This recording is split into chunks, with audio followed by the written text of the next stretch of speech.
Hapa tumeona kwamba bado changamoto ipo kidogo, hususan ule mfumo wa SHA wa kidijitali, na ndipo ukitembea unaona msongamano wa wagonjwa na wale ambao wanataka huduma za kiafya bado inakuwa shida kidogo.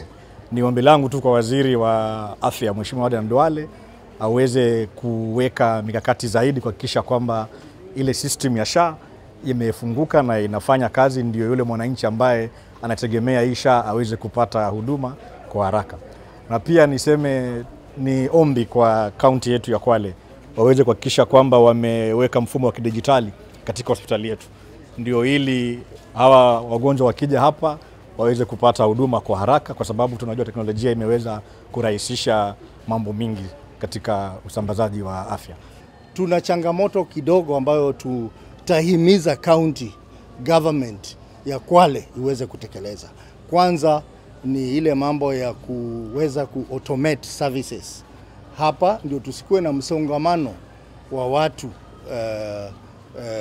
pale wakingojea watibiwe, na pia vile vile itaimarisha ile revenue management, ndio revenue ikuwe collected ya kutosha na kuweza kuendeleza hii hospitali.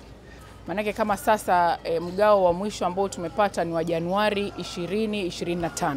Kwa hiyo bado iko miezi kadhaa ambayo bado hatujapata hizo fedha, na ukiangalia mwaka wa kifedha wa serikali unaisha mwezi wa 6. Kwa hiyo hatuna muda mwingi wa kuweza kutumia hizo fedha hata zikija, kwa sababu yale mahitaji bado yamelala mengi sana. Kwa hiyo ni changamoto kubwa sana ambayo inazuia maendeleo na huduma kupatikana katika kaunti.